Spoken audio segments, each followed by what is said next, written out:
दोस्तों नमस्कार, कैसे हैं आप सब। मैं आपका डॉक्टर पवन मोटिवेशनल। आशा करता हूं कि आप परिवार सहित सकुशल होंगे। सबसे पहले तो आज 26 जनवरी है और आज के दिन ही हमारे देश का संविधान लागू हुआ था। आज ही हमारे देश का गणतंत्र असली तरीके से रिपब्लिक ऑफ इंडिया हम बने थे। तो आप सबको परिवार के सहित गणतंत्र दिवस की बहुत बहुत हार्दिक शुभकामनाएं। जैसा कि आप सबको पता है कि हमारा देश सन 1947 में 15 अगस्त 1947 को आज़ाद हुआ था। लेकिन जो हमें कंप्लीट इंडिपेंडेंस जिसे कहते हैं, जो हमारा संविधान लागू हुआ था, वो 26 जनवरी 1950 को लागू हुआ था। जबकि जो हमें कहते हैं कि जो अंग्रेज रहे थे हमारे देश को छोड़कर, वो रहे थे 15 अगस्त 1947 को। लेकिन हमारे पास जब भी हमारे देश पर जो पुर्तगाली थे और जो फ्रांसीसी थे, उनका डच जो उनका कब्जा था, जब भी तो 1961 में हमारा मतलब पुर्तगालियों ने हमें, जो हमारा गोवा राज्य है, उसको आज़ाद किया था और हमारा देश पूर्णतः मतलब स्वतंत्र हो गया था।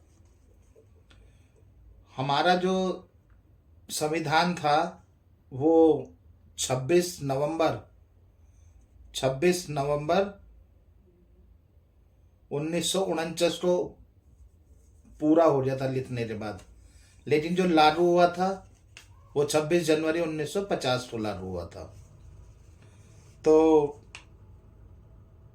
कंप्लीट रिपब्लिक मतलब हमारे देश को जो भी इलेक्टेड हो रहा, मतलब प्रेसिडेंट रूल, और हमारे देश में जो नंबर 1 का जो नागरिक हो रहा, वो हमारे प्रेसिडेंट ऑफ इंडिया रहेंगे। और जो प्रधानमंत्री रहेंगे वो भी, और प्रेसिडेंट भी, दोनों ही इलेक्टेड रहेंगे और दोनों ही लोगों के द्वारा चुने जाएंगे। अब ये जो 2 साल जो लगे, इन्हें 2 साल मतलब लागू करने में, 2 महीने जो लागू करने में लगे हमारे संविधान को। हमारे देश का जो संविधान था उसे ओवरऑल जो बनने में समय लगा था, वो लगा था 2 साल 18 महीने, और 2 साल 11 महीने और 18 दिन। तो 1946 से हमारा संविधान लिखना शुरू हुआ और जब हमारा संविधान पूरा हुआ तो वो 26 नवंबर सन 1949 को पूरा हो गया था। लेकिन जो लागू हुआ था वो 26 जनवरी 1950 से लागू हुआ था। मतलब कि हमारे 1950 में ये हम फिर पूर्णतः मतलब गणतंत्र हो रहे थे, पूरे रिपब्लिक ऑफ इंडिया का हमें नाम दे दिया गया था। तो ये 2 महीने क्यों लगे?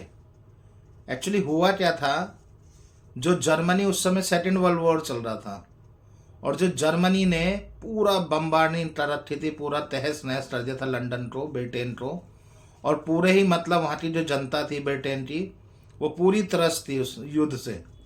लेकिन जो वहाँ पे जो पार्टी थी वो कंजर्वेटिव पार्टी की सरकार थी, और उसके जो प्राइम मिनिस्टर थे मिस्टर चर्चिल, तो वो बिल्कुल ही मतलब एक तरीके से बिल्कुल ही हतोत्साहित हो रहे थे उस युद्ध से। लेकिन जो उनकी विपक्ष की पार्टी थी, लेबर पार्टी, उसके जो प्रेसिडेंट मतलब उनके प्राइम मिनिस्टर कैंडिडेट थे क्लीमन एटली जी, उन्होंने ये वादा किया था हिंदुस्तानियों से कि यदि आप हमें युद्ध में हेल्प करेंगे, मदद करेंगे, तो हम आपको पूर्ण मतलब स्वाधीनता मतलब स्वतंत्र कर देंगे, इंडिपेंडेंट कर देंगे। तो इसीलिए फिर हिंदुस्तानियों ने, सब ने उनकी मिलकर मदद करी और फिर वो जीत रहे मतलब, और जीतने के बाद उन्होंने फिर अपना वादा निभाया। जैसे ही वो जीतते हैं तो उन्होंने अपने एक डेलीगेशन, जैसे प्रतिनिधि होता है, हमारे कैबिनेट मिनिस्टर होते हैं, तो वहाँ पर भी ब्रिटेन में भी कैबिनेट मिनिस्टर होते हैं, तो उन्होंने 3 कैबिनेट मिनिस्टरों को इंडिया भेजा। और उनमें से जो थे, एक थे क्रिप्स, और दूसरे थे अलेक्जेंडर, और तीसरे थे लॉरेंस। इन तीनों में से लॉरेंस जो थे वही इनके तीनों कैबिनेट मिनिस्टरों के हेड थे, मतलब उस समिति के। तो जब उन्होंने यहाँ पे भेजा इंडिया में, तो उन्होंने मतलब पहला इलेक्शन जो हमारा फिर हुआ वो 1951 में हुआ। लेकिन जो प्रधानमंत्री हमारे प्रथम प्रधानमंत्री जो है जवाहरलाल नेहरू जी, वो 1952 में बने। और जब उन्होंने यहाँ पर भेज दिया था तो यहाँ पर क्या था कि एक एक्ट पास हुआ था 1947 में।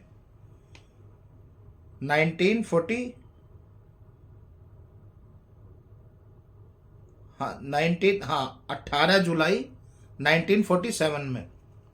और उस एक्ट में साफ साफ तौर पर लिखा हुआ था कि हम 15 अगस्त, जो हमारी डेट डिसाइड हुई थी 15 अगस्त 1947 को हमें आज़ादी दे दी जाएगी, वो उसी एक्ट में जो 18 जुलाई को हुआ था एक्ट पास, उसमें साफ तौर पर लिखा हुआ था कि 15 अगस्त को हम आज़ाद कर दिए जाएंगे।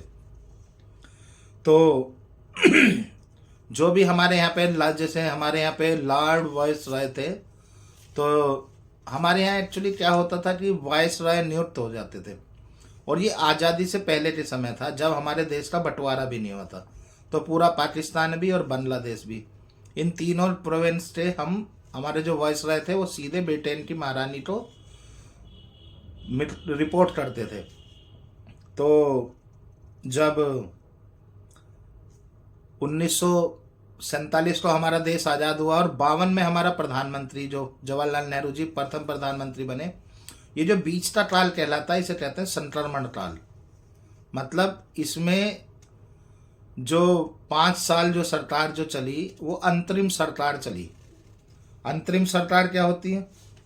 अंतरिम सरकार का मतलब होता है कि जो भी मतलब हमारे वायसराय हैं, गवर्नर जनरल थे ब्रिटिश सरकार के, उनका कोई रूल नहीं चल रहा था। और जो हमारे ही द्वारा चुनी गई सरकार थी, उन्हीं में से एक प्रतिनिधि बनाते वो ही सरकार को चला रहे थे पूरे 5 साल, जो संक्रमण काल था। 1930 में, अब ये 26 जनवरी कैसे डिसाइड हुआ कि 26 जनवरी को ही मनाया जाएगा? ये बात थोड़ा सा पीछे की है। 1930 की 26 जनवरी के दिन हमारा जो, जिसे हम कहते हैं मिनी आज़ादी दिवस, उस दिन 1929 में दिसंबर में लाहौर अधिवेशन के दौरान कांग्रेस ने, पंडित जवाहरलाल नेहरू जी ने पूर्ण स्वराज्य की घोषणा कर दी थी रावी नदी के तट पर। तो उसी दिन से हम तिरंगा फहराने लगे थे। अब जो वो तिरंगा फहराने की जो रीत थी 26 जनवरी 1929 से, तो 1930 से, सॉरी, क्योंकि 1929 में तो दिसंबर के महीने में तो पूर्ण स्वराज्य की घोषणा कर दी थी, लेकिन तिरंगा जो फहराया रहा था वो घोषणा कर दी थी कि 1930 से ही हम फहराना शुरू कर देंगे 26 जनवरी को। तो हम उस दिन को क्या है, मिनी आज़ादी के रूप में मनाने लगते हैं। और उसी दिन से लेकर आज तक 26 जनवरी के दिन ही तिरंगा फहराया जाता है। और जब हमारा संविधान बनके तैयार हुआ तो वो नवंबर में, 26 नवंबर 1949 को तैयार हो गया था। लेकिन जो 2 महीने जो डिले किया गया, एक तो वो युद्ध था, जो द्वितीय विश्व युद्ध चल रहा था, और दूसरा जो था, जो हमारा मिनी आज़ादी दिवस मनाया जाता था 26 जनवरी को, तो उसी के आधार पर कि उसकी वैल्यू ना घट जाए, उसकी कीमत कम ना हो जाए, तो इसीलिए उस 2 महीने उसे टाला गया और 26 जनवरी 1950 को ही हमारा संविधान दिवस, हमारा आज़ादी दिवस, और उसी दिन से हम पूर्ण आज़ाद के रूप में रहने लगे। तो ये है संविधान की थोड़ी सी वो। अब संविधान हमारा है कितने भागों में? संविधान सभा का 1946 में गठन हुआ, जिससे आपको पता ही है कि हेड थे डॉक्टर BR अम्बेडकर जी, और एडवाइज़र थे बहुत ही ज़्यादा प्रतिष्ठित VN राव जी, और पूरी जो सभा के प्रेसिडेंट थे वो थे डॉक्टर राजेंद्र प्रसाद जी।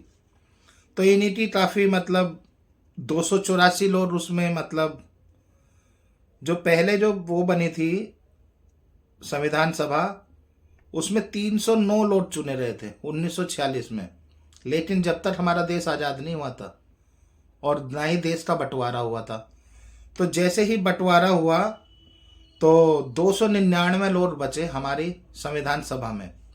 लेकिन जब कंप्लीट संविधान बनकर तैयार हुआ तो कुछ हमारे लीडर जो थे वो उनकी डेथ हो रही या कुछ भी किसी भी कारण से, तो जो फाइनली जो हस्ताक्षर हुए संविधान पर, संविधान हमारा 13 किलो के वजन का होता है और उस पर जो सिग्नेचर हुए वो 284 लोग के हुए, 284 लोग, जिसमें 15 महिलाएं भी थी। कहा जाता है ना महिला सशक्तिकरण हमारे देश में नहीं था। ये सन 1947 की बात मैं आपको बता रहा हूँ कि 284 लोगों में से भी 15 महिलाएं उस संविधान प्रारूप जो थे पूरे उस पर साइन करने वाली 15 तो महिलाएं थी 284 में से। तो अब पूरे कॉन्स्टिट्यूशन में है क्या क्या?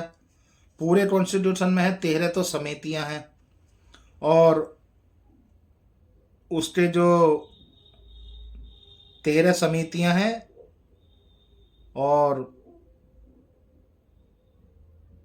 उससे बाहर जो हैं वो हैं 22 और जो अब जो ऐड ऑन होते हैं 25 और अनुच्छेद है उसमें 395, लेकिन अब हो रहे हैं 448 और उसकी अनुसूचियां 8, लेकिन अब जो बात हो रही है वो है 12।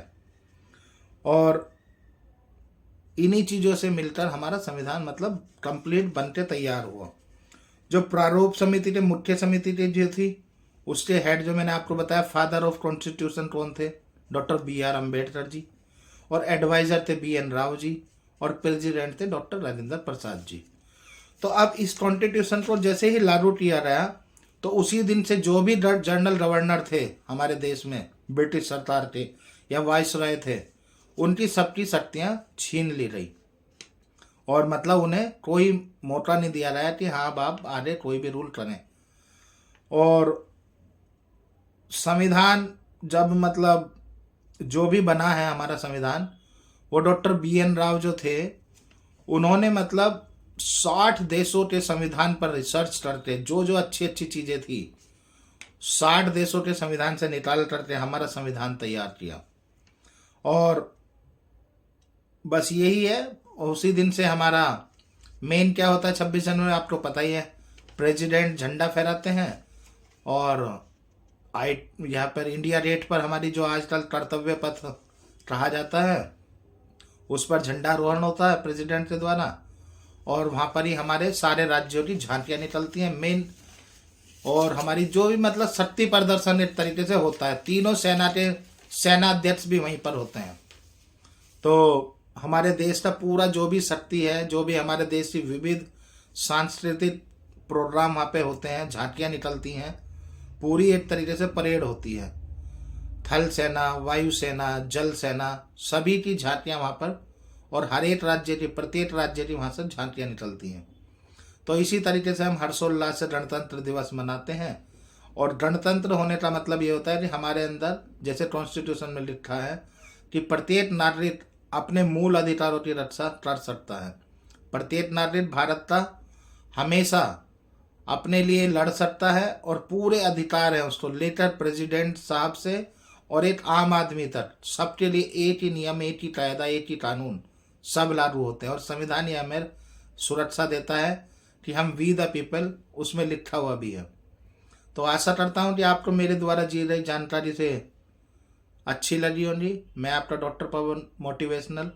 इस पूरी वीडियो में यदि कोई भी किसी भी प्रकार की त्रुटि है तो मैं उसके लिए क्षमा चाहता हूँ, और मेरा उद्देश्य किसी को भी दिल से ठेस पहुँचाना नहीं है। यदि किसी को भी बुरा लगा हो या कोई भी सूची में इसमें जानकारी में दी गई कोई त्रुटि हो तो मैं उससे क्षमा चाहता हूँ। और सभी मैंने अखबार से, किताब से या जहाँ से भी मुझे मौका लगा ज्ञान, वहाँ से लेकर ये वीडियो तैयार किया है। तो कोई भी त्रुटियों में बार बार गलती को, त्रुटि को नज़रअंदाज करें और उसके लिए गलती को माफ़ करें। धन्यवाद। धन्यवाद।